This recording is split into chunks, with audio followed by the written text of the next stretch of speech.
Dan start pada 11 orang. Dia pun baru start lagi, baru.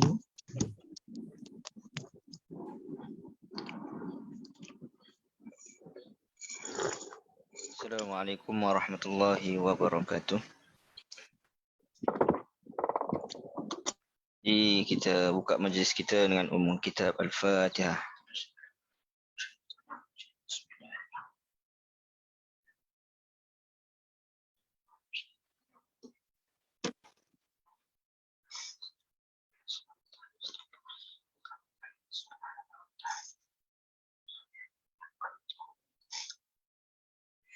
Alhamdulillahirabbil alamin wassalatu wassalamu ala asyrafil anbiya'i wal mursalin wa ala alihi wa sahbihi ajma'in. Rabbi shrah li sadri wa yassir li amri wahlul 'uqdatam min lisani yafqahu qawli.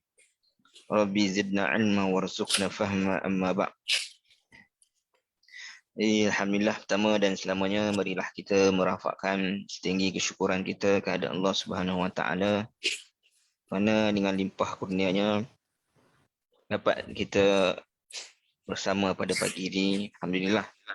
Dan untuk sama-sama kita meneruskan pembincangan tadabbur surah Al-Insan. Dan hari ini insya-Allah kita akan masuk kepada siri yang ke-6. Jadi saya ucapkan terima kasih pada tuan-tuan dan puan yang masih setia bersama dengan kita, dengan Akademi Tadabbur sendiri, dan dengan program-program dan juga kelas-kelas yang telah disusun, yang dianjurkan. Jadi mudah-mudahan masa yang tuan-tuan telah habiskan bersama dengan majlis ilmu ini, Allah Subhanahu Wa Taala kira sebagai salah satu cara untuk kita mendapat amal soleh di sisi Allah Subhanahu Wa Taala.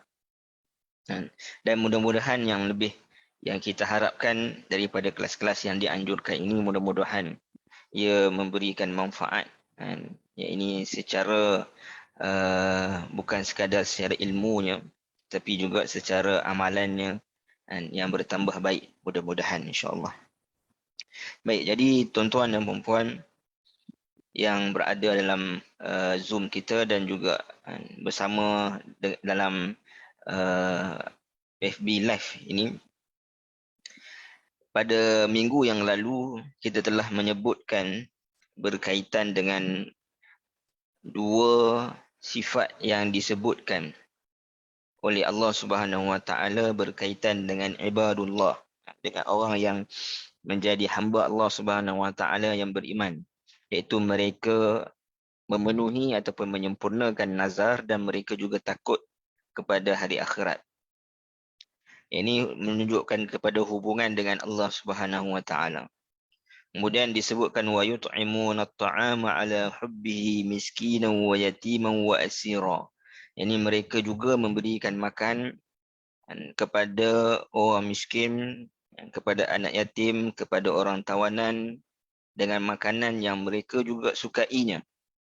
Bukan makanan yang dah berbaki ataupun sisa, tidak. Dan disebutkan mereka memberikan makanan itu hanya sahaja kerana Allah Subhanahu Wa Taala, liwajhillah. Jadi kita dah sebutkan apa makna innama nut'imukum liwajhillah. Ini adakah mereka yang berkata sedemikian ataupun ia adalah penjelasan daripada Allah Subhanahu Wa Taala, yang mana kalau ia adalah kata-kata daripada mereka pun, ia bukanlah tidak menunjukkan kepada keikhlasan, tapi maknanya mereka cuba nak bagi tahu orang yang menerimanya itu bahawa mereka ini benar-benar ikhlas untuk memberikan kepada mereka. Kerana ada orang yang mana mungkin ketika mana dia menerima sesuatu pemberian, dia agak segan lah, ataupun susah dia nak terima, kan. Baik. Dan kemudian disebutkan kali yang kedua tentang rasa takut orang beriman ini kepada hari kiamat, iaitu pada hari yang mana bermuka masam. Manusia itu akan bermuka masam. Disebutkan abusan qamtarira. Bermuka masam ini kerana melihat kedahsyatan kiamat. Masam kerana tahu apa yang akan berlaku, apa yang akan ditimpakan daripada azab Allah Subhanahu Wa Taala pada stage-stage yang berikutnya. Ini kita tahu hari kiamat ni maknanya dia banyak stage dia. Sebelum sampai kepada pengakhiran sama ada syurga ataupun neraka. Baik. Kemudian pada ayat yang ke-11 Allah Subhanahu Wa Taala menyebutkan, ini sambungan hari ini pada ayat yang ke-11. Baik. Allah Subhanahu Wa Taala menyebutkan fawaqahumullahu syarra dzalikal yaumi wa laqahum nadratan wa surura. Ini dengan sebab mereka menjaga diri daripada kesalahan, maka Allah Subhanahu Wa Taala menyelamatkan mereka daripada kesengsaraan hari yang demikian keadaannya, serta memberikan kepada mereka keindahan yang berseri-seri di muka dan perasaan ria gembira di hati. Baik. Jadi di sini nak sebutkan kepada kita antara yang kita boleh fahami adalah pada hari kiamat yang mana disebutkan dalam Al-Quran bahawa hari yang yauma yafirrul mar'u min akhihi wa ummihi wa abihi. Ya, ini pada hari yang mana manusia ini berada dalam keadaan kucak-kacir. Manusia ini berada dalam keadaan kucak-kacir dan mereka tidak saling mengenali di antara satu sama lain walaupun mereka dahulunya adik-beradik, saudara mara, kenalan, bahkan ibu yang menyusukan anaknya itu juga tidak mengenalinya. Kerana masing-masing sibuk dengan urusan diri masing-masing. Ini huru-hara kiamat dan juga pada hari akhirat itu menyebabkan ayat yang sebelumnya menyebutkan bahawa abusan qamtarira. Ini manusia berasa risau dan rasa masam muka kerana telah ataupun ternanti-nanti apakah pengakhiran daripada kehidupan mereka. Namun di sini apa yang jelas Allah Subhanahu Wa Taala menyebutkan dalam ayat yang ke-11, fawaqahumullah. Ini Allah Subhanahu Wa Taala menjaga, ya ini hum itu merujuk kepada orang beriman daripada huru-hara, syarra, yang kita sebut sebagai syarr, satu kesengsaraan bagi orang-orang beriman. Ini bermakna kedahsyatan hari akhirat itu tidaklah dirasai kepada orang-orang yang mana orang beriman. Maknanya dahsyatnya kiamat, huru-haranya kiamat itu hanya dirasai oleh orang yang mana disebut sebagai ahli azab, mereka yang mana akan ditimpa azab oleh Allah Subhanahu Wa Taala. Dalam hadis pun kita ada menyebutkan, Nabi SAW menyebutkan bahawa pada hari akhirat nanti ada 7 golongan yang berada di bawah naungan Allah Subhanahu Wa Taala. Ada 7 golongan. Jadi maknanya berada di bawah naungan ni berada di bawah satu keselesaan, rasa tenang. Ini naungan ni juga menunjukkan rasa tenang ataupun rasa selesa. Kata waktu tu disebutkan juga matahari hampir dengan manusia, kan. Jadi nak sebutkan berada dalam keselesaan, ketenangan. Ini ibarat berada di bawah satu rimbunan naungan. Yang mana naungan itu juga akan disebutkan, iaitu mereka akan dapatkan di dalam syurga nanti.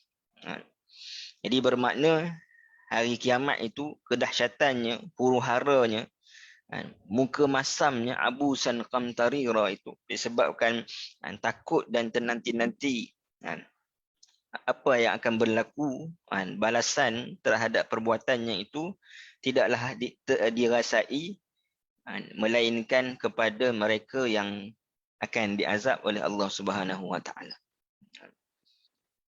Jadi ayat itu kesimpulannya, ayat ini, ayat 11 ini nak sebutkan yang tu. Baik.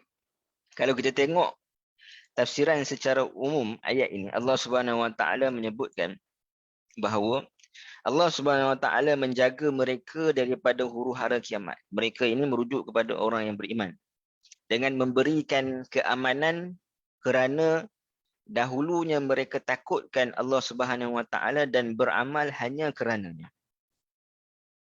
Jadi maknanya bila di dunia ini lagi kan, orang beriman itu takutkan hari akhirat, maka pada hari akhirat nanti Allah Subhanahu Wa Taala memberikan ketenangan. Kalau di dunia ini kita tidak takutkan kepada hari akhirat, maka di akhirat esok maknanya mendapat kesengsaraan. Sebab itu kita tengok dalam Al-Quran Allah Subhanahu Wa Taala sebutkan bahawa ini kehidupan kita ini mesti bermatamatkan hari akhirat. Wabil akhirah yuqinun. Ini didahulukan akhirat daripada keyakinan kerana nak menunjukkan kepada kita melihat akhirat itu lebih utama. Melihat dunia ini melalui jendela akhirat. Yang ini maknanya bukan meninggalkan dunia, tapi melihat dunia ni tak nampak akhirat. Apa sahaja peluang-peluang untuk beramal, maka mereka beramal, dan beramalnya itu pula hanya sahaja kerana Allah Subhanahu Wa Taala. Maka mereka inilah yang diberikan keamanan pada hari akhirat. Kemudian Allah Subhanahu Wa Taala menyebutkan, Allah Subhanahu Wa Taala menyebutkan walaqahum nadratan wa surura. Allah Subhanahu Wa Taala mengukirkan kegembiraan pada wajah orang-orang beriman di hari akhirat sebagai ganti kemuraman kepada orang yang kufur. Jadi mungkin di dunia ini orang yang kufur berwajah gembira, dapat seksa, dapat torture, dapat macam-macam lah, melakukan perkara-perkara yang menekan orang-orang yang beriman. Ini kita tengok sejarah, maknanya orang musyrikin, yang bagaimana mereka menekan mereka yang bersama dengan Rasulullah SAW, para sahabat yang memeluk Islam. Jadi mereka gembira. Tapi di hari akhirat esok Allah Subhanahu Wa Taala menggantikan kegembiraan mereka di dunia ini dengan kemuraman. Bahkan orang beriman yang mungkin muram ataupun sedih, rasa sakit menahan tekanan itu, maka Allah Subhanahu Wa Taala mengukirkan kegembiraan di wajah mereka. Bahkan disebutkan nadaratan itu artinya putih bersih, nampak bercahaya, disebabkan rasa kenikmatan.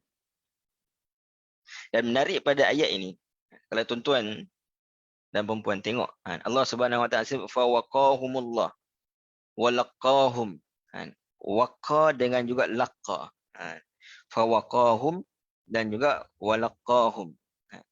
Yang ini kedua-duanya ini adalah dalam bentuk fi'lul madhi, iaitu present past tense, yang menunjukkan sesuatu yang telah berlaku. Jadi selalu saya sebutkan tentang perkara yang berkaitan dengan hari akhirat ataupun perkara yang berkaitan dengan masa akan datang. Apabila dia disebutkan dalam bentuk past tense, ini dia menunjukkan bahawa perkara itu sememangnya benar-benar akan berlaku. Ibarat ianya telah berlaku. Menunjukkan kepada janji Allah Subhanahu Wa Taala terhadap perkara itu adalah satu janji yang pasti, yang mana tidak akan dimungkiri. Maka waqa dan laqa didatangkan dalam bentuk fi'lul madi, dia menunjukkan kepada kebenarannya yang mana akan direalisasikan. Baik.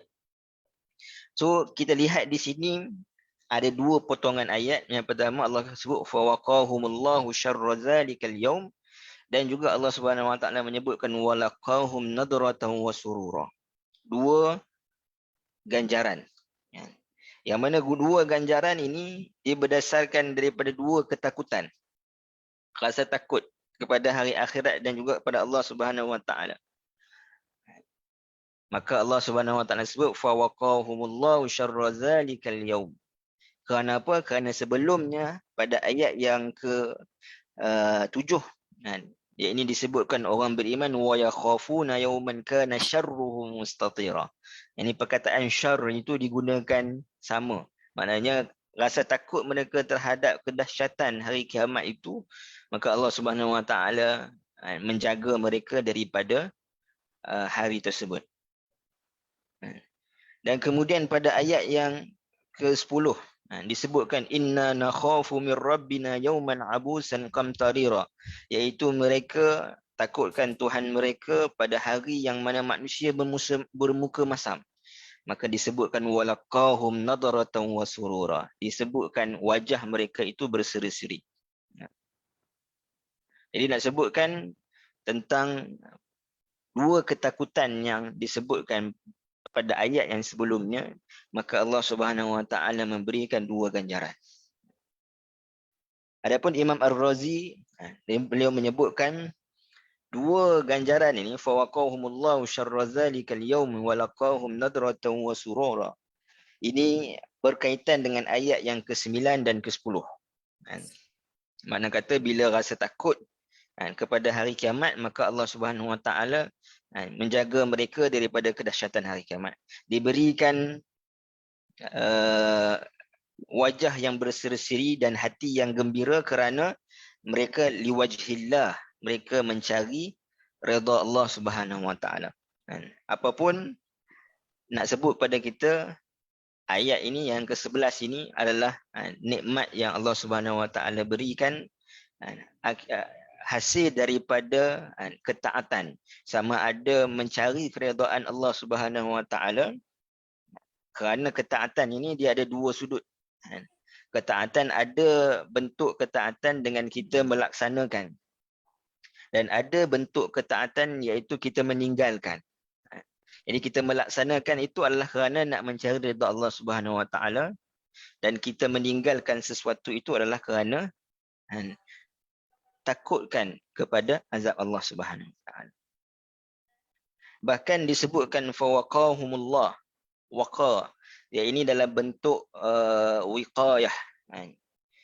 Dia ada dua perkataan yang mana dalam bahasa Arab, bukan dalam Quran, dalam bahasa Arab yang menunjukkan kepada menjaga. Kalau dalam bahasa Inggeris pun kita ada dua perkataan. Satu yang disebut sebagai prevention, dan juga yang kedua protection. Jadi wiqayah ini adalah prevention. Dan satu lagi perkataan yang menunjuk kepada protection ni adalah himayah. Himayah ni makna menjaga. Baik. Bila Allah Subhanahu Wa Taala sebutkan wiqayah, apa beza prevention dengan protection? Ni prevent ni, selalu kita sebut prevent ni adalah sesuatu yang belum jadi. Maknanya kita dihalangi ataupun kita cuba untuk tidak terjerumus kepada sesuatu yang belum berlaku. Prevention. Tapi kalau protection ni benda yang dah berlaku, maka kita protect daripada keburukan sesuatu perkara tu, protection. Jadi nak sebutkan bila Allah Subhanahu Wa Taala sebut wiqayah fawaqahumullah, makna kata manusia ni tak, orang beriman ni mereka tidak merasai, maknanya prevention, yakni tidak langsung merasai rasa takut dan juga rasa kesengsaraan tersebut. Wiqayah ini berbanding kalau himayah, protection, makna kata mungkin telah berlaku, dah merasai dah perasaan itu, tetapi ditutupi, ini dijaga daripada rasa tersebut. Tapi prevention ni makna kata wiqayah, ini sebelum terkena lagi dah, memang tak nak sebutkan pada kita dalam bahasa yang mudah, dari sudut rasa kesenangan itu, yang ini bermula pada sejak awal lagi manusia bertemu dengan Allah Subhanahu Wa Taala. Ini belum lagi masuk ke dalam syurga, tapi dah rasa, maknanya Allah Subhanahu Wa Taala dia ini telah menjauhkan orang beriman ni daripada merasai huru-hara hari kiamat. Dan walaqahum, laqiya ini menunjukkan kepada pemberian yang mengejutkan. Sebab laqiya ni maknanya berjumpa. Kita berjumpa, kita terjumpa dengan orang. Jadi maknanya Allah Subhanahu Wa Taala memberikan satu pemberian yang mana pemberian itu pemberian yang khusus dan istimewa. Iaitulah nadrah, iaitu pada wajah, dan surur pada hati. Kenapa? Kerana dia menunjukkan kepada kesempurnaan kegembiraan. Ada orang yang mungkin wajahnya senyum, tapi hatinya tidak surur, hatinya tidak gembira. Dan ada mungkin wajah seorang tu gembira tetapi hatinya mungkin marah. Jadi nak sebutkan kesempurnaan kegembiraan itu dengan wajahnya gembira, berseri-seri, nadaratan, dan hatinya juga surura. Fawaqahumullahu syarra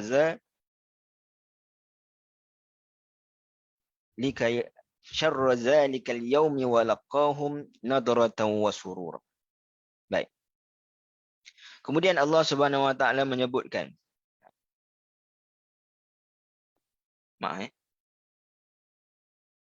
wa jazahum bima sabaru jannatan wa harira. Dan kerana kesabaran mereka mengerjakan suruhan Allah Subhanahu Wa Taala dan meninggalkan larangannya, maka mereka dibalas oleh Allah Subhanahu Wa Taala dengan syurga dan sepersalinan daripada sutera. Jadi nak sebutkan ayat ini tentang kesabaran mereka membuahkan ganjaran, iaitulah syurga dan juga pakaian daripada sutera. Baik. Ayat ini kalau kita tengok secara umumnya, Allah Subhanahu Wa Taala nak menyebutkan Allah memberikan kepada orang beriman yang takutkan pada Allah Subhanahu Wa Taala dan hari kiamat, kerana kesabaran mereka itu dengan syurga dan pakaian daripada sutera. Di ayat ini memberikan gambaran secara umum bukan sahaja pakaian, bahkan tempat tinggal yang indah, kehidupan yang makmur dikecapi oleh mereka. Jadi kita akan sebutkan sebab apa bukan sekadar pakaian yang diberikan, tapi tempat tinggal. Kerana ia berkaitan dengan ayat selepas itu, iaitulah muttaqiina fiha 'alal ara'ik la yarawna fiha syamsan wala zamharira. Baik. Yang pertama, bila Allah Subhanahu Wa Taala sebut wa jazahum, ini Allah Subhanahu Wa Taala memberikan ganjaran kepada mereka, ini kerana kesabaran ada dua, jannatan wa harira. Dalam dia macam mana sebut? Jannatan wa harira. Ini syurga dan juga sutera. Baik. Dalam tafsiran yang lain, maknanya jannah ini bukan semata-mata syurga, tapi jannah ini juga merujuk kepada kebun. Jannah, yang ini merujuk kepada kebun. Kebun yang berada di dalam syurga. Jadi nak sebutkan bukan sekadar tempat tinggal yang kita sebutkan tadi, tempat tinggal, iaitu syurga, tapi juga kebun-kebun yang ada, maknanya kebun ini adalah dari sudut sumber makanan. Ini buah-buahan yang mana enak, nanti disebutkan bagaimana pokok-pokok yang berada di dalam syurga itu semua berada dekat dengan orang beriman, penduduk syurga nanti. Hingga kan dia nak petik dalam keadaan dia berdiri, dia duduk, dia baring, semua boleh. Nak makan macam mana keadaan pun boleh. Sebutkan berada di dalam satu kebun, jannah. Kalau kita tengok terjemahan tadi, makna jannah ni, tengok terjemahan tadi, dimaksudkan adalah syurga. Namun jannah juga dimaksudkan juga dengan kebun. Kebun yang memiliki buah-buahan yang pelbagai dan pohon-pohon yang rindang, yang banyak hasil untuk dimakan. Ini disebutkan adanya tempat tinggal, adanya makanan, dan juga adanya pakaian. Waharira, pakaian. Kan? Baik. Jadi kalau kita tengok pakaian daripada sutera, yang ini mungkin terlihat sedikit hukum memakai sutera. Yang ini bagi lelaki, yang ini di dunia ini, hukum memakai sutera adalah haram. Dalam hadis Nabi SAW menyebutkan annahu sallallahu alaihi wasallam akhadha fi yaminihi qit'atun haririn wa fi shimalihi qit'atun zahabin wa qala hadzani haramun ala zukuri ummati hilla li inasihim. Nabi SAW mengambil sutera dan dipegangnya dengan tangan kanan. Lalu baginda mengambil emas dan dipegangnya dengan tangan kiri. Kemudian baginda bersabda, kedua-duanya ini iaitu sutera dan emas haram untuk kaum lelaki dalam kalangan umatku dan halal untuk kaum wanitanya. Hadis riwayat Ahmad, Bukhari dan juga Muslim. Baik. Yang ni dia sebutkan, kita nak tengok nanti kenapa Allah Subhanahu Wa Taala sebut harira di dalam syurga. Ini di dunia pakaian sutera hanya dibenarkan kepada wanita dan haram kepada lelaki. Bahkan bukan sekadar pakaian, maknanya bukan pakaian baju seluar sahaja yang haram bagi lelaki daripada sutera, bahkan kalau perhiasan macam sejadah ke dan sebagainya juga tidak dibenarkan. Ini mengikut pandangan majoriti mazhab Syafi'i. Yang ini makna kata yang tak dibenarkan bagi lelaki ini semua yang berkaitan dengan sutera, bukan sekadar pakaian, perhiasan pun tak boleh. Dompet ke kalau ada lah kan. Yang ni kain sutera, yang berkaitan dengan kain sutera tidak boleh. Cuma kita tertanya-tanya apa hikmah daripada pengharaman. Kenapa orang wanita boleh? Kenapa lelaki tidak boleh? Di hikmah daripada pengharaman ni, kata para ulama, sutera bagi lelaki kerana Islam adalah agama jihad dan agama kekuatan. Jadi makna jihad di sini, orang lelaki selalu disebutkan bahawa mereka ini perlu keluar. Ini maknanya sama ada mencari rezeki ataupun keluar dalam berdakwah, menyebarkan kebaikan. Maka Islam juga menjaga sifat-sifat kelakian. Rajulun, sifat kelakian. Kaum lelaki daripada segala perkara yang menunjukkan kelemahan dan kelembutan. Di sutera ni benda yang lembut. Benda yang kalau kita pegang mana rasa lembut, tenang. Kan? Jadi dia bagi orang lelaki dia menunjukkan bahawa itu kelembutan, kelemahan. Sedangkan lelaki ni makna sifatnya perlu dinampak sebagai seorang lelaki, rajulun. Dalam Quran bila sebutkan tentang rajulun, maka ayat-ayatnya berkaitan dengan satu yang bersifat tegas. Tegas ni bukan bermakna sentiasa marah, tapi makna orang yang menunjukkan nampak gahnya. Dan disebutkan contoh rajulun yas'a, wajah min aqsal madinati rajulun yas'a. Ini nampak kecergasan. Jadi kalau cergas ni contoh orang pergi main kan, pergi berjoging, bersenam kan. Tak ada orang pergi bersenam pakai sutera. Kan. Jadi nak sebutkan kepada itu sifat kaum lelaki yang mana Islam jaga. Sedangkan sutera itu pula dia bersifat lembut dan melambangkan kepada kewanitaan. Jadi hal ini berbeza dengan wanita yang dihalalkan memakai sutera kerana Allah Subhanahu Wa Taala menciptakan wanita itu dengan sifat kelembutan dan sukakan kepada kecantikan. Dan wanita pula ada kewajipannya dari sudut berhias untuk suami. Maka sebab itulah dihalalkan bagi wanita emas dan juga sutera dan diharamkan bagi lelaki kedua-duanya. Baik. Itu dari sudut hukum lah. Cuma kita terfikirkan kenapa Allah Subhanahu Wa Taala menjanjikan pakaian daripada sutera ini di akhirat. Maknanya di dalam syurga. Maka Allah Subhanahu Wa Taala menyebutkan waharira. Yang pertama, kenapa Allah Subhanahu Wa Taala menyebutkan pakaian? Maknanya diberikan kepada orang beriman yang bersabar itu syurga ataupun kebun yang kita sebutkan tadi, tempat tinggal dan juga makanan-makanannya, dan juga waharira. Kenapa disebutkan pakaian? Sebab pakaian ini melambangkan kemuliaan. Pakaian ini melambangkan kesopanan. kan. Jadi kalau kita tengok contoh kan, kita dalam majlis-majlis yang tertentu, kan, kita pun ada pakaian-pakaian rasmi. Kan. Kalau kita tengok mungkin orang-orang yang besar-besar, raja ke dan sebagainya, kan, maka mereka ada pakaian-pakaian rasmi pada majlis-majlis yang tertentu. Kan.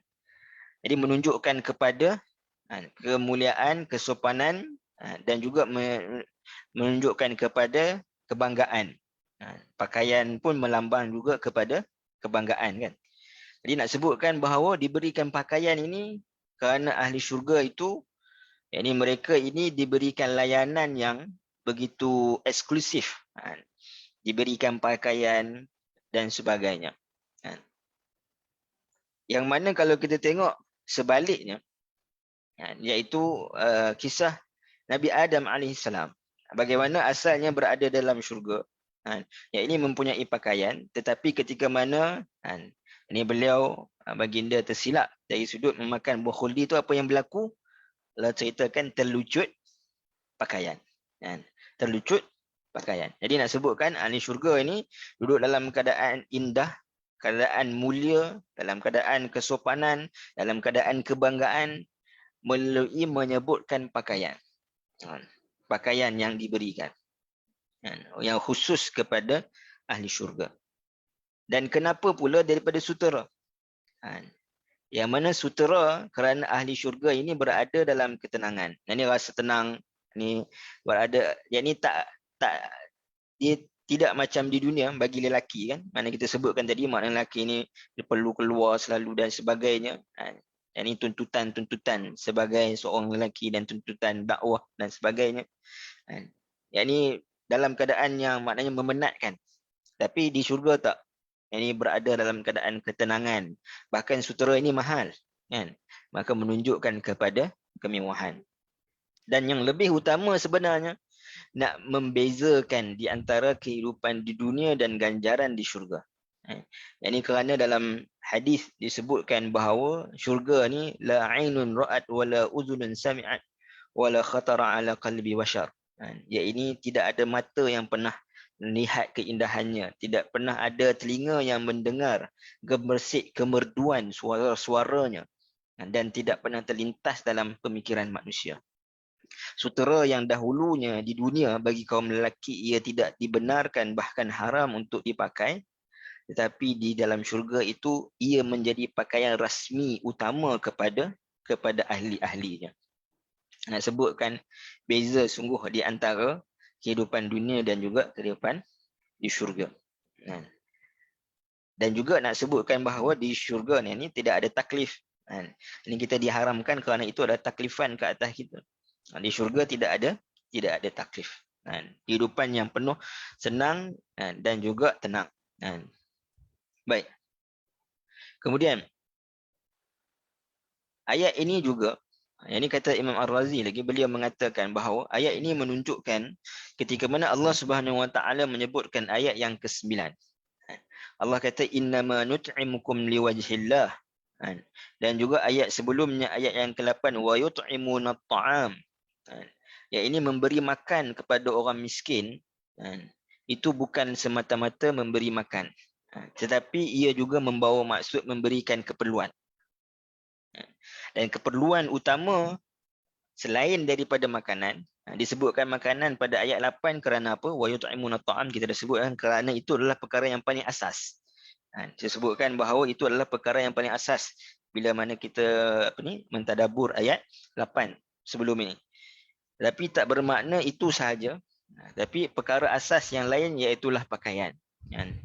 Buktinya apa? Buktinya Allah Subhanahu Wa Taala sebut pada ayat ke-12 tadi, yang kita bacakan tadi, wajazahum bima sabaru jannatan wa harira.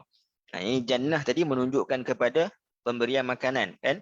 Selain daripada makna syurga, ia juga membawa maksud makna kebun-kebun yang mana di dalamnya ada buah-buahan, ada makanan, dan kemudiannya disebut wa harira, iaitu adanya pakaian. Ini membuktikan bahawa yang ini memberi bukan sekadar makanan, yang ini perkara yang paling asas, disebutkan makanan kerana itulah yang paling asas, tapi perkara yang asas juga dalam kehidupan manusia itu adalah dari sudut pakaian. Kerana ganjaran yang akan diberikan itu bersesuaian dengan pemberian yang diberikan oleh orang beriman ini di atas dunia, makanan dan juga pakaian.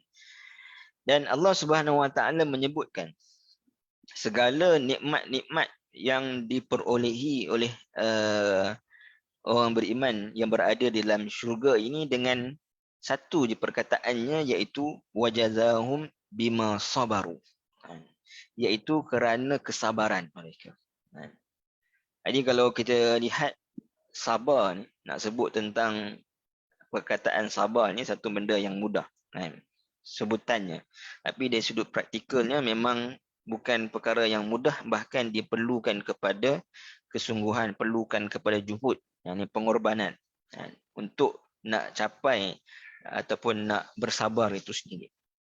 Jadi sebab itu para ulama membahagikan sabar ini kepada 3. Bahkan kalau Imam Qurtubi menyebutkan ada 4 jenis sabar. Sabar yang pertama adalah inda sadmatil ula.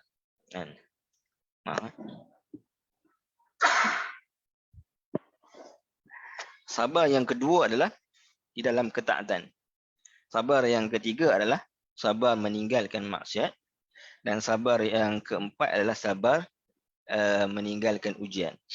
Cuma saya letakkan 3 di sini kerana yang pertama yang kita sebutkan tadi, inda sadmatil ula, sabar itu adalah pada ujian yang kali pertamanya itu. Pada ujian yang kali pertamanya itu, yang ini dia termasuk dalam bab ujian lah. Baik. So, para ulama membahagikan sabar ni kepada 3 bahagian. Dan antara 3 jenis ataupun pembahagian sabar ni, yang paling sukar adalah sabar di dalam ketaatan. Ini maknanya sabar untuk melaksanakan perintah-perintah Allah Subhanahu Wa Taala, sabar untuk taat ke atas perintah-perintah Allah Subhanahu Wa Taala. Kerana apa? Kerana sabar ke atas perintah Allah Subhanahu Wa Taala ni dalam ketaatan ini, dia mempunyai 3 peringkat. Sebelum daripada melakukan, semasa melakukan, bahkan selepas melakukan. Jadi itu sukar. Maknanya contoh, kalau kita ambil contoh, sebelum daripada lakukannya, ini disebut niat. Mungkin kalau perkara yang berkaitan dengan kewajipan, yang ni dari sudut niat ni mungkin lebih mudah. Sebab apa? Niat maknanya kita solat sebagai mana bentuk kefarduan ke atas kita. Tapi contoh niat kalau solat sunat, contoh solat yang disunatkan, maka niat yang awal tu yang penting. Sebab itu Allah Subhanahu Wa Taala sebut dalam surah Al-Ma'un, fawailul lil musallin. Orang yang mana celaka ini bukan orang yang solat tak solat, tapi musallin, maknanya dia solat ni banyak solat dia, berterusan solatnya, bukan sekadar solat fardu, bahkan solat sunat dan sebagainya. Kalau kita nak ambil dengan tafsiran yang lebih umum. Tetapi kerana apa solat mereka itu menyebabkan mereka ini disebut sebagai celaka? Antaranya alladzina hum yura'un, kerana niat itu tidak kerana Allah Subhanahu Wa Taala. Niat itu adalah kerana riak. Nak kata aku ni baik, nak kata aku ni soleh. Niat itu, iaitu maknanya sebelum daripada nak melaksanakan sesuatu. Kita dah sebut sebelum ini, penerimaan sesuatu amalan itu berdasarkan 2 perkara. Niat yang ikhlas dan juga yang kedua, menepati syarak. Maka sebelum daripada nak melakukan sesuatu amalan itu, maka niat itu perlu. Dan nak niat ikhlas ini juga kena sabar. Antara maknanya contoh, kita mungkin Allah kurniakan taufik, beliau bangun qiyamul lail pada waktu malam. Jadi sebelum nak laksanakan itu, mungkin mudah kita nak niat, tapi selepas daripada itu, kita nak sebut lagi. Dia nak sebutkan, jadi taat bermula daripada niatnya sebelum, kemudian semasa Semasa melakukan ketaatan. Ini sabar dari sudut fokus. Ini kalau dalam solat maknanya khusyuk. Yang ini tidak lalai. Yang ini tidak bermalasan kalau dalam ibadah-ibadah yang lain. Tidak beralasan. Yang ini maknanya nak buat, tak apalah. Yang ini buat sikit-sikit je. Ataupun buat ala kadar je. Ini buat dalam keadaan fokus dan juga buat dalam keadaan yang terbaik. Maka dia perlukan juga kepada kesabaran. Kalau orang yang mana dia tak merasai nikmat solat ni, makna kata kalau solat 4 rakaat, kalau 10 minit pun dia akan rasa lama. Tak sabar-sabar maknanya nak habiskan. Tapi dengan perkara-perkara yang lain maknanya memakan waktu yang lama tak ada masalah. Jadi nak sebutkan tentang fokus, mana kita rasa nilai ketaatan ibadah itu adalah satu benda yang besar bagi kita. Kemudian taat ni juga kesabarannya itu adalah selepas. Ini yang paling penting. Mungkin sebelumnya kita sebutkan tadi tentang qiyamul lail. Ini sebelum maknanya di rumah maknanya tak ada siapa orang tengok kita buat qiyamul lail. Waktu kita qiyamul lail maknanya mungkin anak-anak isteri semua tidur. Maknanya fokus kita buat dalam keadaan malam gelap. Tapi selepas esok pergi kerja, awal pagi, tengok dalam meeting meeting pejabat duduk tersengguk-sengguk mengantuk, penat kan, qiyamul lail. Nampak penat ni, itulah malam duduk qiyamul lail pukul 4 pagi contoh.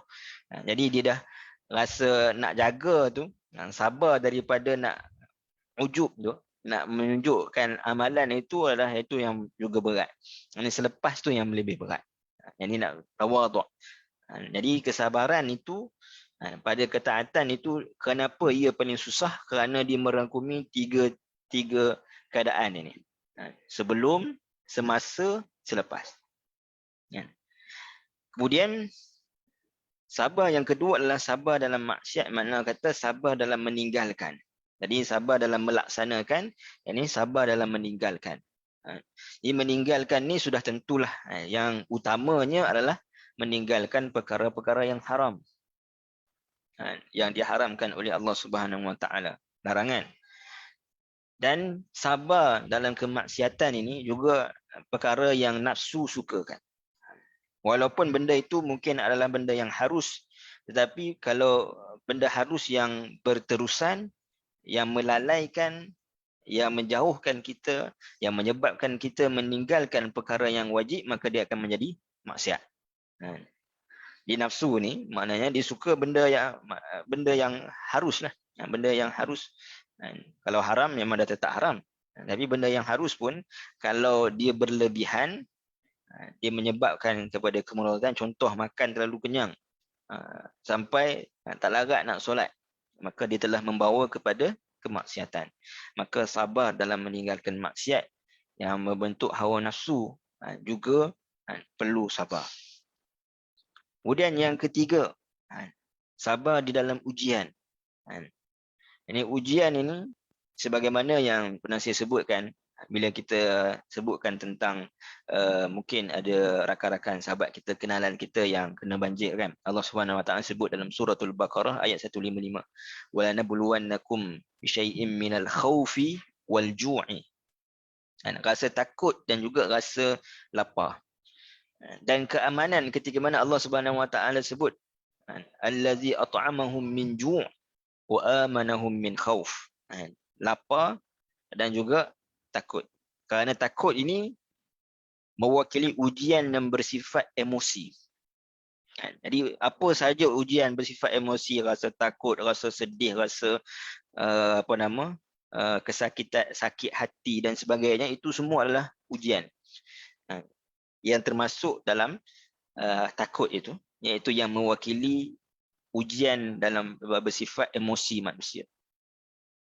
Yang kedua, ujian dari sudut kelaparan. Ini ujian pada fizikal manusia. Fizikal, rasa sakit badan, sakit ini, jatuh dan sebagainya lah. Ada penyakit-penyakit tertentu ke dan sebagainya. Yang menunjukkan kepada ujian yang bersifat fizikal. Di dua ujian ini Yang mana Allah Subhanahu Wa Taala sebut dalam ayat yang kita baca 155, iaitu walanabluwannakum bisyai'in minal khaufi wal ju'i wa naqsin minal amwal wal anfusi was samarat wa basyyiris sabirin. Ya, ini berikanlah berita gembira kepada orang yang sabar. Dan kita sebut apa sabarnya itu, iaitulah ulaika alaihim salawatun min rabbihim. Yang saya sebutkan bahawa salawat ini, kalau kita tengok dalam Al-Quran, Allah Subhanahu Wa Taala bersalawat, Allah Subhanahu Wa Taala bersalawat ni, Allah bersalawat kepada Nabi. Allah Subhanahu Wa Taala sebut innallaha wa malaikatahu yusalluna 'alan nabi. Bahawa Allah dan juga para malaikat bersalawat ke atas Nabi. Makna Allah bersalawat ke atas Nabi, Allah mengangkatkan kedudukan Nabi, Allah merahmati Nabi, memberikan kemudahan kepada Nabi. Jadi nak sebutkan para Nabi ini menjadi Nabi. Dan kita tahu bahawa di antara para Nabi ini ada yang digelar sebagai ulul azmi. Maknanya mereka yang dekat dengan Allah Subhanahu Wa Taala. 5 orang rasul yang orang kata apa, yang paling mulia lah dalam rasul-rasul. Kerana apa yang disebutkan ulul azmi ini? Kenapa? Kerana mereka ini adalah rasul-rasul yang banyak punya tentangan dan ujian. Nak sebutkan bagaimana Allah Subhanahu Wa Taala berselawat ke atas Nabi SAW, kerana Nabi mempunyai tentangan ujian yang banyak. Maka begitulah dalam kehidupan manusia, mendapat selawat daripada Allah, ulaika alaihim salawatun min rabbihim, kerana apabila banyaknya ujian-ujian yang Allah Subhanahu Wa Taala timpakan. Sebab itu liyabluwakum ayyukum ahsanu amala, itu iaitulah kehidupan ini keseluruhannya adalah ujian, bukan sekadar ujian fizikal je sahaja, banjir itu adalah ujian ataupun COVID itu adalah ujian, tetapi ujian-ujian yang berkaitan dengan emosi, ujian-ujian spiritual, yang ini nak melihat siapakah yang paling baik amalannya, itu juga adalah satu bentuk ujian yang memerlukan kepada kesabaran. Ya ayyuhalladzina amanusta'inu bis-sabri was-salah. Yang ini mintalah bantuan daripada Allah Subhanahu Wa Taala dengan sabar dan juga solat. Baik. Jadi di sini kita nampak Allah Subhanahu Wa Taala menyebutkan pada ayat 11 dan 12 ini, Allah memberikan syurga dan Allah Subhanahu Wa Taala memberikan keistimewaan. Jadi kalau kita tengok dalam ayat yang lain, sebagai contoh ayat dalam surah Al-Furqan, ini cerita tentang ibadur Rahman. Menarik pada ayat 6, Allah Subhanahu Wa Taala sebut apa? Aina yashrabu biha ibadullah. Allah Subhanahu Wa Taala menyebutkan perkataan ibadullah. Ini keistimewaan dalam syurga ini adalah yang diberikan kepada hamba Allah Subhanahu Wa Taala. Dalam surah Furqan, Allah Subhanahu Wa Taala menyebutkan tentang ibadur Rahman pada ayat bermula ayat 63 sampai 77. Jadi ayat 75 ni Allah ceritakan tentang apa ganjaran yang diberikan. Ulaika yujzaunal ghurfata bima sabaru. Jadi mereka ini bukan sekadar diberikan syurga, tapi diberikan ghurfah. Ghurfah ni apa? Yang disebutkan di sini tempat yang tinggi di syurga lah. Tapi kalau kita tengok dari sudut bahasa, ghurfah ni maknanya bilik. Bilik. Jadi kenapa bilik ini satu bentuk keistimewaan? Contoh mudahnya macam ni. Tuan-tuan kalau pergi cuti, pergi hotel mana-mana kan. Jadi kita pergi hotel, kita tempah hotel tu, kita nak duduk kat lobi ke kita nak duduk kat bilik? Mesti kita nak duduk kat bilik kan? Maknanya dalam bilik tu dia ada privacy. Yang ni dalam bilik tu juga dia ada, maknanya kita boleh duduk senang, maknanya berehat dan sebagainya tanpa orang ganggu. Dan dalam bilik-bilik hotel juga tuan-tuan, apa yang membezakan di antara harga hotel yang sama, mungkin orang duduk satu malam 200 dengan satu malam 1000. Bilik juga.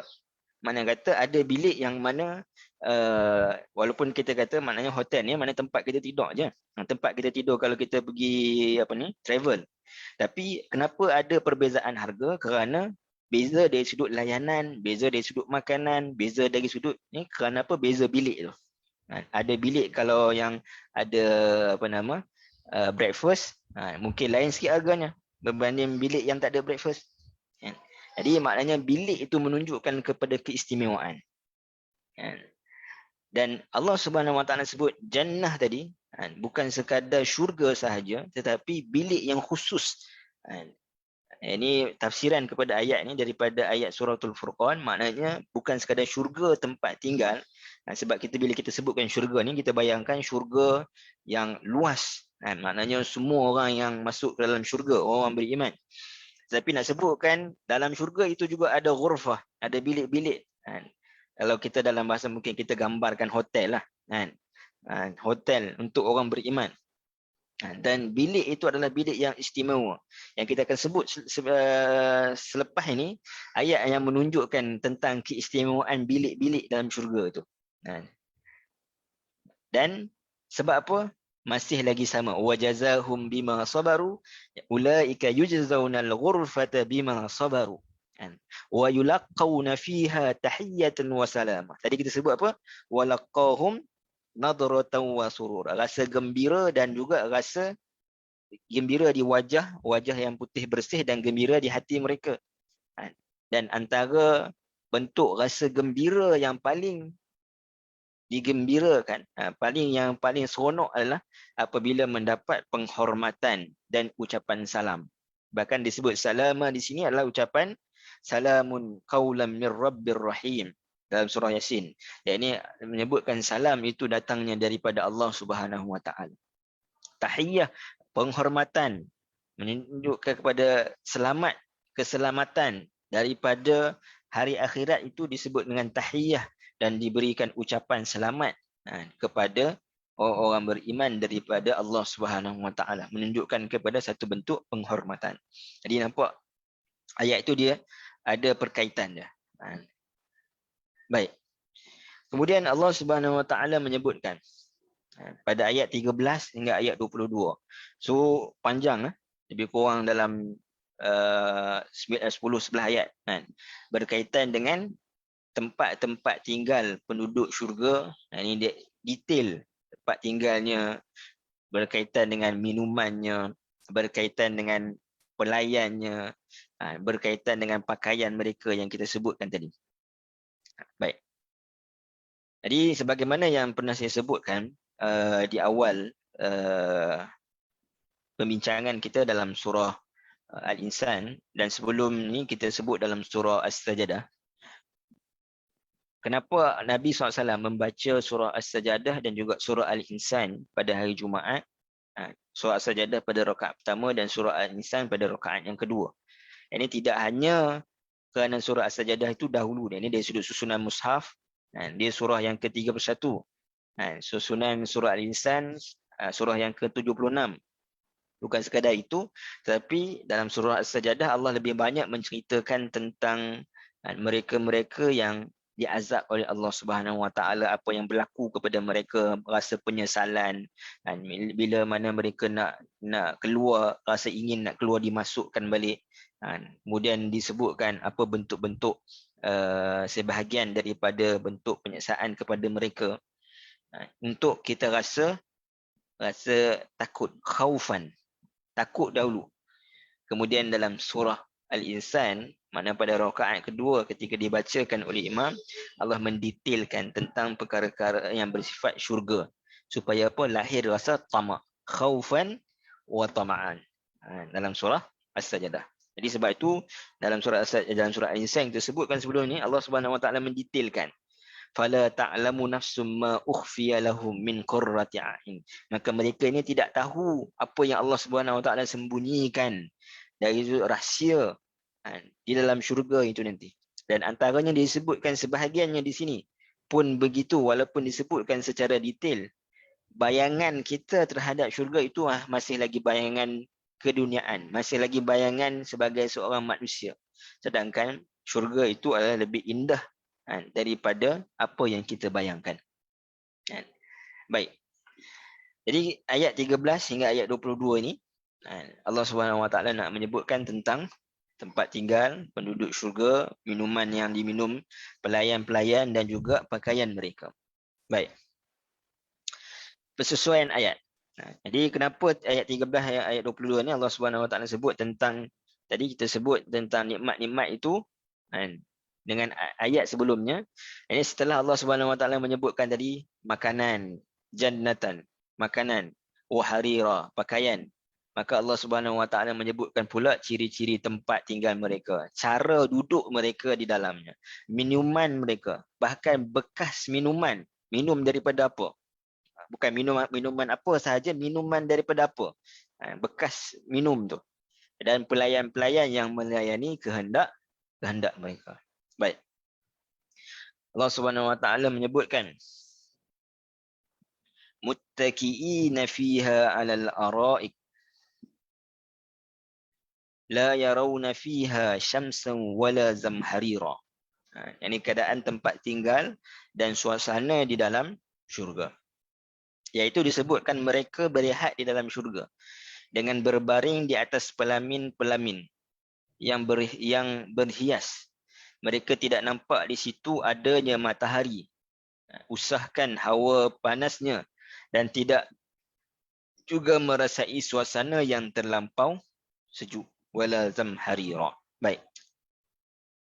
Kalau tengok tafsiran umum ayat ni, Allah Subhanahu Wa Taala menyebutkan Allah membalas mereka dengan syurga.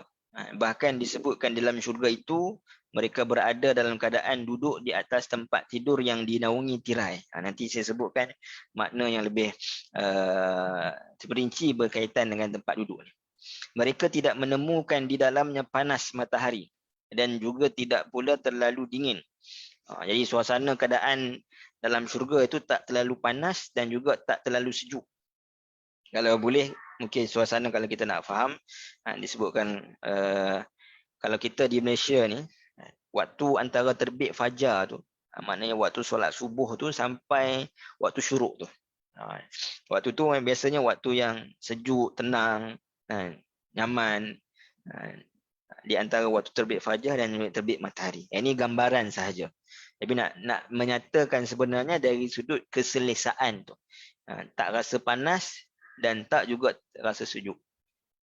Ni kalau orang yang pernah duduk dekat negara yang panas, macam kalau tuan-tuan pernah pergi ke Saudi ke contoh kan, walaupun Saudi taklah panas sangat, walaupun panas, tapi mungkin kalau pergi ke negara Afrika ataupun ke negara macam Rusia ke, ni pada musim panas kan, ni panas je menyebabkan sampai orang kata apa, letak makanan macam telur ke dekat atas jalan pun boleh masak. Rasa panas. Jadi panas yang terlalu, yang melampau ni menyebabkan ketidakselesaan juga. Sejuk. Sejuk yang melampau. Ini bawah negatif, bawah kosong, juga menyebabkan ketidakselesaan. Ini nak kena pakai baju tebal-tebal, nak kena duduk dekat api. Tapi dalam syurga ini, bila kita ibaratkan kalau 4 musim ni, selalunya orang suka musim Rabi', musim ni, musim bunga. Musim bunga ni dia perpindahan kepada musim yang dah sejuk kepada musim yang agak panas sikit. Jadi menyebabkan rasa keadaan tu lebih rasa selesa. Baik. Kemudian muttaqiina fiha 'alal araik. Yang kita sebutkan bahawa mereka ini duduk berbaring di atas pelamin. Muttaqiin al-ittika. Yang ini perkataan asalnya itu adalah al-ittika. Iaitulah kedudukan antara duduk dan baring. Macam mana kalau kita nak gambarkan dia macam duduk, dia separa baring. Kalau kita gambarkan kalau ada cushion kan, kalau kita punya pernah tengok kalau kat kedai Arab kan, kedai Arab macam kalau dia ada satu tempat yang duduk makan di bawah tu, dia ada cushion lengan dia tu. Jadi kita bersandar ke atas cushion lengan tu, badan kita ni kita letak ke bawah. Kalau duduk macam ni, kalau baring kita baring terus. Yang ni dia duduk dalam keadaan bersandar tu. Duduk yang hampir kepada baring, tengah-tengah di antara duduk dan juga baring. Baik. Kenapa Allah Subhanahu Wa Taala sebut muttaqiin, mereka duduk dalam keadaan sedemikian? Jadi menunjukkan kepada keadaan yang merehatkan. Orang biasa duduk ni dalam keadaan santai, bercakap benda yang santai kan, bercakap apa nama, sembang, dan juga makan makanan yang santai, duduk dalam keadaan santai. Dan juga dari sudut yang lain dia melambangkan kepada kekuasaan, kan? Seperti mana posisi duduk seorang raja. Ini raja kan, maknanya kan dia duduk dalam keadaan tu makan buah kan, yang ni kita boleh bayang. Maknanya menunjukkan kepada seseorang yang duduk di atas takhta yang dihormati disebabkan kekuasaannya. Jadi nak sebutkan dalam syurga itu Allah Subhanahu Wa Taala sebut, yang ni tak perlu dah fikir tentang apa-apa, yang ni duduk rehat. Bahkan kedudukan mereka itu adalah menunjukkan kepada posisi yang penting di sisi Allah Subhanahu Wa Taala, iaitu sebagai orang yang beriman. Fiha alal araik, makna araik ini adalah pelamin. Dalam bahasa mudah kita, pelamin kalau orang yang baru kahwin kan. Kalau kita tengok kadang duduk atas katil yang mana dia ada tirai sebelah dekat tiang dia tu. Itu maknanya. Pelamin yang mempunyai tirai di sisinya. Itu al-araik. Ini menunjukkan kepada tempat yang sangat selesa, yang sangat cantik, yang disediakan kepada orang-orang yang beriman. Kemudian, la yarawna fiha syamsan wala zamharira. Iaitu tidak nampak di tempat itu syamsan, matahari ataupun cahaya sinaran matahari, tak merasai kepanasan, wala zamharira. Makna zamharira ini adalah makna yang tersangat sejuk.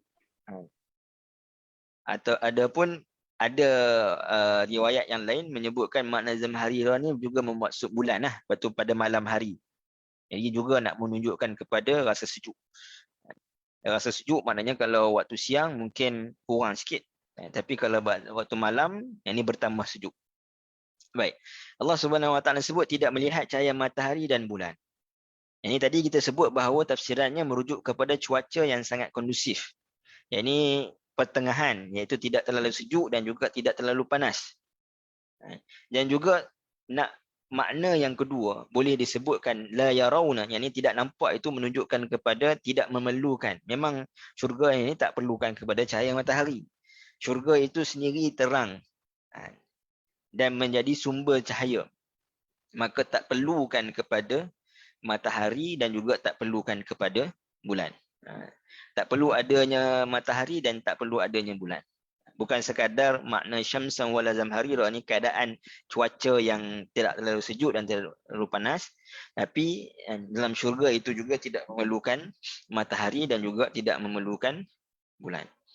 Itu dah satu lagi bentuk perbezaan dengan kehidupan dunia. Jadi kita sebut dari sudut pakaian. Ini dalam keadaan mereka berada di dalam syurga ini juga keadaan yang mana tak sama dengan di dunia. Yang mana di dunia manusia memerlukan sumber cahaya daripada matahari pada waktu siang, dan pada waktu malam bulan yang memantulkan cahaya matahari. Tapi syurga itu sendiri terang. Wallahu a'lam terangnya itu macam mana, sumber cahaya itu macam mana. Tapi disebutkan kepada kita tak perlu kepada matahari dan juga tak perlu pada bulan. Sebutkan kepada kita specialnya syurga itu. Kemudian Allah Subhanahu Wa Taala menyebutkan wadaniyatan alaihim zilaluha wa zullilat qutufuha tazlila. Sedangkan naungan pohon-pohon syurga itu dekat kepada mereka, dan buah-buahannya pula dimudahkan untuk mereka memetiknya dan dengan semudah-mudahnya. Jadi menunjukkan kepada tempat berlindung dan juga makanan. Baik. Tafsiran umum ayat ini, Allah Subhanahu Wa Taala menyebutkan mereka ini berada dekat dengan pohon yang menaungi mereka meskipun tiada matahari sebagai tambahan kenikmatan. Kita kata tadi dalam syurga maknanya tak perlukan matahari. So kenapa Allah Subhanahu Wa Taala menyebutkan pohon-pohon yang zilal, yang menaungi mereka daripada cahaya? Ini kita sebutkan sebab dia. Ini buah-buahan didekatkan untuk memudahkan orang yang ingin mengambilnya, dan ia boleh dipetik dengan mudah pada bila-bila masa yang diinginkan mereka. Jadi nak sebut bukan sekadar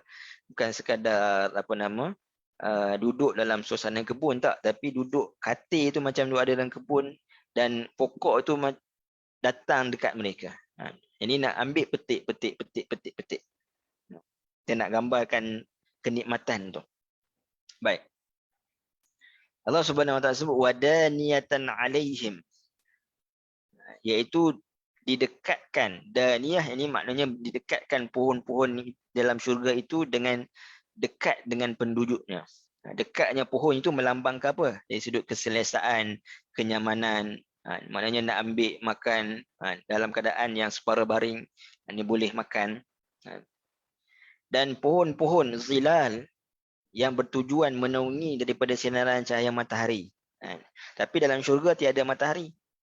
Ini nak sebutkan tentang gambaran besarnya pohon-pohon itu, hingga kan jika ada cahaya matahari pasti akan menaungi mereka yang berteduh di bawahnya. Maknanya nak sebut rendangnya pokok yang ada dalam syurga. Ibarat kalau ada cahaya matahari, maka mereka akan terlindung daripada cahaya matahari tersebut. Sebab keadaan suasana yang tidak panas dan juga tidak sejuk.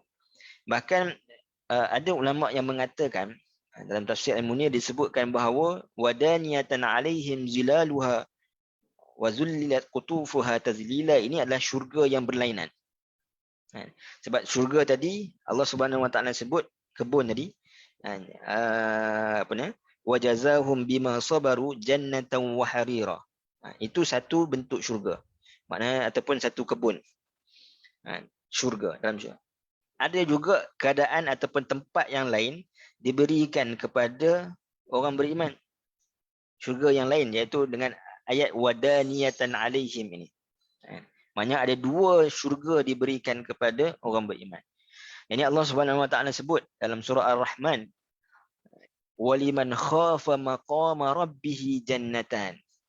Bagi orang yang menakutkan kepada Tuhan mereka, dua syurga. Jadi ulama bincangkan apa makna dua syurga ni. Dan antara makna dua syurga ni tadi kita sebutkan, satu kebun-kebun, maknanya tempat yang kita kalau nak rekreasi dan sebagainya, dengan tempat yang istimewa. Yang kedua, kalau tempat nak duduk dalam keadaan yang tenang-tenang sambil baring, sambil makan buah-buah, kan. Ini ada dua syurga. Itu antara tafsirannya lah. Maknanya diberikan dua syurga kepada orang yang takut. Bahkan dalam ayat ini kita sebutkan tadi ada dua ketakutan, kan. Maka diberikan dua syurga disebabkan dua jenis ketakutan tadi. Wa zullilat qutufuha tazlila. Dan senang memetiknya sebab dekat dan tidak terasa sukar memetiknya dalam semua keadaan, duduk, berdiri ataupun baring. Ini maknanya wazullilat qutufuha tazlila ni, didekatkan itu pohon-pohon jadi rendang dekat dengan orang yang berada di atas katil pelamin itu di dalam syurga, menyebabkan kalau dia nak petik dalam keadaan duduk boleh, dalam keadaan dia berdiri boleh, bahkan dalam keadaan baring. Bahkan disebutkan dengan ayat ini bukan sekadar nak memetiknya. Ini bahkan cara makan buah-buahan itu juga boleh dalam keadaan yang sama. Ini kita nak makan dalam keadaan duduk memang biasa kita makan. Tapi makan dalam keadaan berdiri tak selesa, kan. Apatah lagi nak berbaring. Mungkin tertelan biji buah-buahan dan sebagainya. Tapi dalam syurga nak sebutkan nikmatnya dalam syurga itu, sampai kata nak makan sambil berbaring pun tak ada masalah. Dan mana ia tidak akan menyakiti orang yang memakannya. Jadi nak sebut ayat-ayat ini berkaitan dengan keindahan. Ini sekadar yang kita mampu untuk menggambarkan keindahan di dalam syurga. Namun hakikatnya sudah tentulah kenikmatan dalam syurga itu jauh lebih indah dari apa yang kita gambarkan. Cuma kalau kita sebut-sebutkan tadi tentang nikmat dalam syurga, berkaitan dengan cara makan, cara duduk, berkaitan dengan makanan tersedia, yang diminta bahkan yang dihendakkan, yang tak minta lagi, yang ini terasa nak pun Allah Subhanahu Wa Taala datangkan. Itu pun kita dah nampak macam masya-Allah, kan. Ini kan pula sebenar-benarnya syurga. Jadi mudah-mudahan kita termasuk daripada kalangan ahli syurga. Kemudian Allah Subhanahu Wa Taala menyebutkan, ini sambungan yang mungkin kita ambil pada minggu akan datang, iaitu berkaitan dengan minuman dan juga bekas minuman. Wa yutafu alaihim bi aniyatin min fiddatin wa akwabin kanat qawarira min fiddatin qaddaruha taqdira. Wa yusqawna fiha ka'san kana mizajuha zanjabila ainan fiha tusamma salsabila. Yang ini Allah Subhanahu Wa Taala menyebutkan tentang minuman. Minuman, apa bentuk minuman, daripada mana minuman, bekas apa minuman, yang mana insya-Allah kita akan sambung pada pertemuan yang akan datang mudah-mudahan. Jadi kalau ada mungkin soalan, pandangan, dipersilakan insya-Allah.